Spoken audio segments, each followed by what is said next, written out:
प्रेक्षकांनो, पिंकीचा विजय असो ही मालिका वेगवेगळे ट्विस्ट आणि टर्न आता घेऊन येणार आहे. तर आपण बघतोय या पिंकीने तो चेक फाडून टाकलाय या बापूसाहेबांनी दिलेला 25 लाखाचा आणि म्हणतीये की तुम्ही तुमच्या सुनेची एवढीच किंमत केलीत बापूसाहेब, फक्त 25 लाख रुपये. 25 कोटी जरी दिले ना तरी मी इथून हलणार नाही. बापूसाहेब तिच्याकडे रागाने बघत असतात. पिंकी त्यांना मला तुम्ही जिवंत मारायचा प्रयत्न केला. माझे पप्पा, माझी नीरी, त्यांना गुलामासारखं राबवलं तुम्ही बापूसाहेब. अहो, माझं सर्वस्व, माझे धनी, त्यांना माझ्यापासून तुम्ही दुरावलत. या सगळ्याची किंमत बापूसाहेब कितीही पैसा कमवला ना तरी याची किंमत तुम्हाला करता येणार नाही. 25 लाख रुपये. अहो, माझ्या धनींसाठी तर मी प्राण द्यायला तयार आहे. 25 लाखाचे काय बाता करता तुम्ही?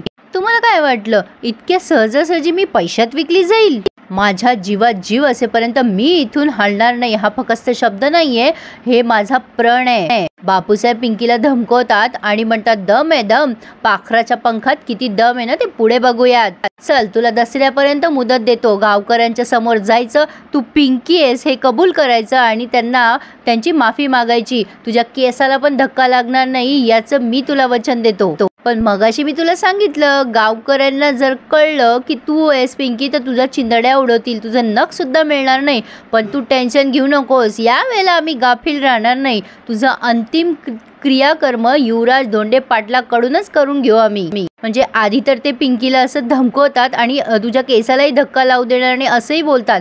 आता पिंकी म्हणते झालं का बापूसाहेब तुमचं स्वप्नरंजन करून? तुम्हाला काय वाटतं माझ्या धनींना जेव्हा कळेल की मीच खरी पिंकी आहे तर ते हात लावू देतील कोणाला? नाही नाही नाही, साधा टच जरी केला ना तरी त्या माणसाचा हात जागेवर राहणार नाहीये. बापूसाहेब, हा माझा आत्मविश्वास आहे. तुम्ही काय मला चॅलेंज देऊ लागले? चला, मीच देते तुम्हाला चॅलेंज. काय म्हणलात तुम्ही? दसरा काय? दसऱ्याच्या दिवसापर्यंत मी तुम्हाला वेळ देते. दिलं तुम्हाला चॅलेंज. दसऱ्यापर्यंत बऱ्या बोलानं सगळे गुन्हे कबूल करा तुमचे, नाहीतर दसऱ्याला एकीकडे रावणाचं दहन होत असेल आणि मी दुसरीकडं तुमच्या पापाचा घडा फोडीन. तुमची सगळी कारस्थानं मी लोकांच्या समोर आणीन. आणि काय म्हटले हो तुम्ही? मरणाच्या दारातून परत आलेल्या व्यक्तीला काय मरणाची भीती दाखवताय? माझं सर्वस्व हिरावून घेतलात तुम्ही. राहिलं काय माझ्याकडे आता? माझ्याकडे गमवण्यासारखं काहीच नाही राहिलंय आता. ज्या माणसाकडे गमवण्यासारखं काही नसतं ना तो कुठला पण धोका पत्करायला तयार असतो. बापूसाहेब नुसतं पिंकीकडे बघतच राहिलेत आणि पिंकी बोलतच राहते. आता ती पिंकी म्हणते तुम्ही ना स्वतःची काळजी घ्या बापूसाहेब, कारण तुम्हाला तो काय काय गमवावं लागल ना त्याची कल्पना बी नाहीये तुम्हाला.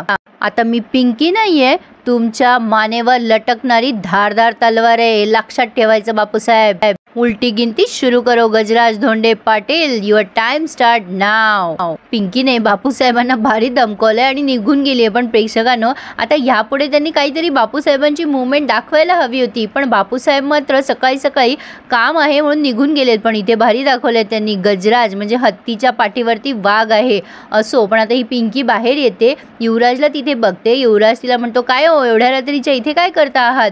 पिंकी म्हणते मी मी मी तुम्हालाच भेटायला आले होते. आता युवराजला बोलू की नको बोलू असा विचार करत असते पिंकी, कसा विषय काढायचा. मग ती म्हणते तुमच्याशीच बोलायला आले होते पण नंतर बोलते असं म्हणून ती निघून जात असते. आता युवराज मनात म्हणत असतो अहो मला जाब विचारायला आलात ना सरपंच बाई, मितालीशी का लग्न करतोय आम्ही? विचारा, जाब विचारा, तुमचा अधिकार आहे. आणि मग तो पिहूला थांबवतो आणि म्हणतो थांबा पिहूबाई, तुमच्या मितालीताईशी आमचं लग्न ठरलंय, तुम्हाला आनंद नाही झाला का? आता पिंकी त्याच्या समोर जाते आणि म्हणते आनंद? अहो मी तुम्हाला काय म्हटलं होतं, तुम्ही विसरलात का? युवराज म्हणतो पण मी काय म्हणतोय तुम्हाला? नाही, तुमच्या मितालीदींशी आमचं लग्न ठरलंय, आनंद नाही झालाय का तुम्हाला? पिंकी म्हणते ते महत्त्वाचं नाहीये, मला आनंद झालाय की नाही, पण पिंकी वहिनीच्या बाबतीत काय झालंय ते तपास न करता तुम्ही मितालीशी लग्न करायला तयार झालात. युवराज म्हणतो त्यांचं काय? त्या आमचा न विचार करता आम्हाला सोडून गेल्या की. पिंकी म्हणते का सोडून गेल्या याचा विचार केलाय कधी तुम्ही? म्हणजे पिंकी वहिनी या जगात नाही या गोष्टीवर तुमचा विश्वास पटलाय का?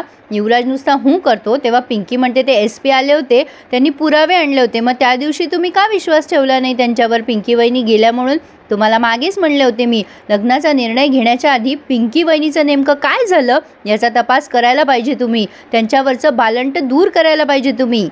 मी तर बाबा शोधून काढणार आहे की पिंकी वहिनीच्या बाबतीत नेमकं काय झालंय ते. माझी मदत कराल का तुम्ही? नाही म्हणजे मला गरज आहे तुमच्या मदतीची.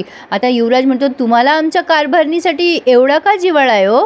एवढी काय आपुलकी आहे तुम्हाला आमच्या कारभारणीची, तुम्हाला का सत्य शोधून काढायचंय? आता पिंकी म्हणते, मला असं वाटत राहतं सतत की पिंकी वहिनीसोबत ना भयंकर काहीतरी घडलंय, खूप मोठा घात झालाय त्यांच्या बाबतीत. ती एवढं जीव तोडून बोलत असते तेव्हा युवराज तिच्याकडेच बघत राहतो आणि म्हणतो, काय काय बोलताय तुम्ही? मग पिंकी हळूच म्हणते, घडलंच असेल ना भयंकर काहीतरी. अहो माझं काय आहे, मी आज उद्या नसले म्हणजे? युवराज म्हणतो, म्हणजे काय बोलताय तुम्ही हे? आता पिंकी म्हणते, हे बघा कुठल्या बी पिक्चरचा दी एंड तर होतोच ना, म्हणजे माझं इथलं काम झाल्यावर मी निघून जाईल, छबिताई बऱ्या झाल्या की मी निघून जाईल ना इथनं. जो करना है वो आज ही कर लो, क्या पता कल हो न हो. आता ती असं बोलून निघून गेली आहे, रॅदर तिने वॉर्निंग दिली आहे असं म्हणायला हरकत नाही आहे. आता युवराजचे इंडिकेटर लागलेत आणि तो विचार करायला लागतो, ह्या अशा का बोलल्या बोलता बोलता, मी इथे असी नशीन, क्या पता कल हो न हो. म्हणजे कारभारणीच्या बाबतीत खरंच भयंकर काहीतरी घडलंय, म्हणजे या नक्कीच कारभारी नाही, ही ह्या आज आहे उद्या नाही असं का बोलतायत, ह्या यांची नक्कीच काहीतरी मजबुरी आहे. तुम्ही सांगत का नाही आहे मला सरपंच बाई की तुम्हीच माझ्या कारभारीण आहात? मला कळतंय हे तुमच्या जीवाला धोका आहे, पण तुम्ही आम्हाला सांगा ना. आम्हाला सांगितलं तर आम्ही तुमच्या पाठीमागे सावलीसारखे राहू, पण काय करू? कारभारी नक्कीच तुमची काहीतरी मजबुरी आहे. नाही पण ठीक आहे, आम्ही पण शोधूनच काढू की तुम्हीच आमच्या कारभारी नाही. जवळ तुम्ही स्वतःहून सांगत नाही ना, तुम्ही आम्हाला स्वतःहून सांगत नाही ना, तवर आम्ही पण दाखवणार नाही की आम्ही तुम्हाला ओळखलंय म्हणून. पण आता ती मिताली आहे ना, तिला तिथे म्हणजे लंगडत लंगडत येते ती. सुशीलाबाई आणि चित्रा तिला आधार देत आहेत. आता मिताली म्हणते, डोंट वरी बुडवी सासूबाई, मला बरं वाटतंय आता.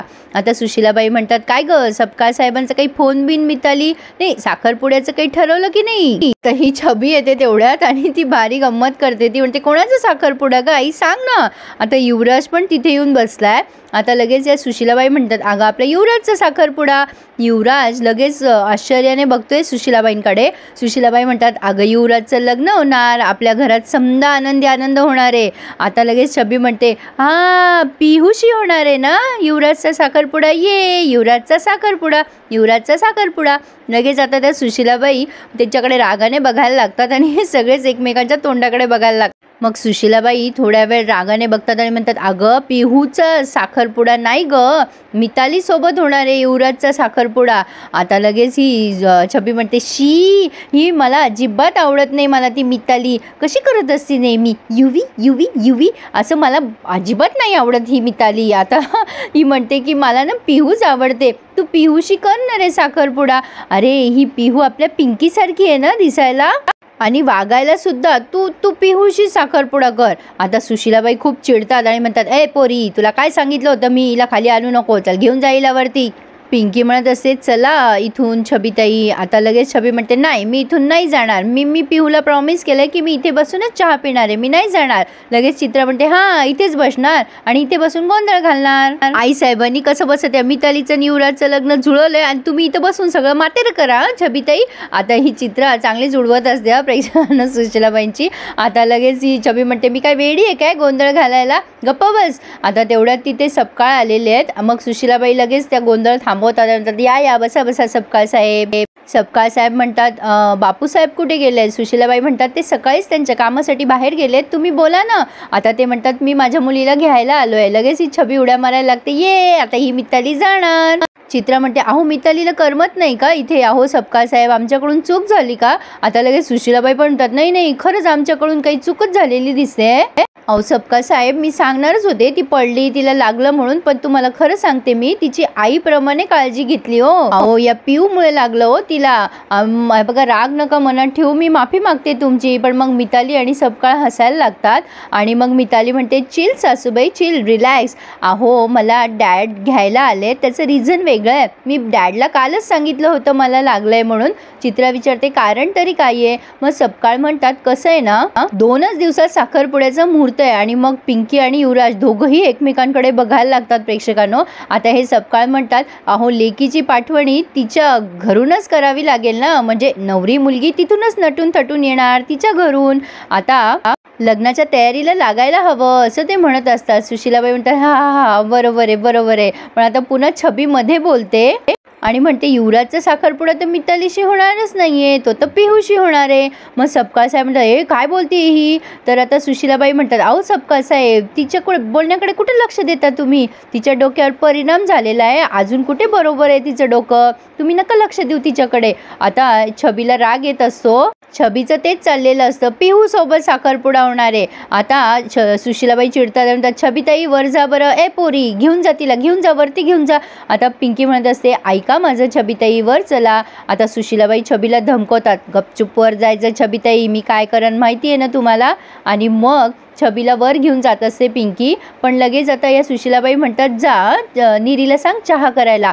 आता लगेच चित्रा म्हणते ती कुठे घरात आहे, तिला चहा सांगताय तुम्ही, पण ती डॉक्टरकडे गेली आहे, आपले नौकर लोक खायला काळ आणि भुईला भार आहेत. पिंकी म्हणते मी बनवू का. सुशीलाबाई म्हणतात काही नको बनवू, तू तिला घेऊन जाय, चित्रा आहे ना, चित्रा करल शिरा, जाय ग चित्रे शिरा कर. आणि प्रेक्षकांनो पिंकी आणि युवराज सारखे एकमेकांकडे बघताय असं दाखवलं आहे. आता सुशीलाबाई म्हणतात किती आनंदाची बातमी दिली आहे तुम्ही, मला असंच झालं आहे ना, ही बातमी कधी मी साहेबाच्या कानावर घालून कधी नाही. युवराज किती आनंदाची बातमी आहे ना, जा जा जा माई साहेबाच्या कानावर घाला, त्या पण वाट बघत असतील. सपकाळ मितालीच्या डोक्यावरनं हात फिरवतात आणि म्हणतात नशिबवाने आमची लेक. पण आता युवराजला टेन्शन आलंय ना. आता तो काय विचार करतो प्रेक्षकांनो, म्हणजे इथे त्यांनी हा रिव्ह्यू पूर्ण केला आहे, पण पुढचा रिव्ह्यू फार इंटरेस्टिंग आहे. तो आता त्या निरीच्या रूममध्ये जातो आउट हाऊसमध्ये आणि पिंकीच्या सामानाची तपास करायला लागतो, त्यातनं काही क्लू मिळतोय का. आणि त्या माईसाहेबांनी दिलेलं लॉकेट त्याला सापडतंच पिंकीकडे. आणि आता ते जाब विचारायला तो पिहूकडे जातो आणि म्हणतो आमच्या कारभारणीचं लॉकेट माईसाहेबांनी दिलेलं तुमच्याकडे कसं काय आलं. तर आता ह्यावर पिहू काय उत्तर देईल, ती कबूल होईल का की तीच पिंकी आहे, हे बघणं इंटरेस्टिंग ठरणार आहे. मग वाट बघू नका, चॅनलला सबस्क्राईब करा आणि पिंकीचा विजय असो या मालिकेचे सगळे रिव्ह्यूज एन्जॉय करा. Subscribe my channel and enjoy my review.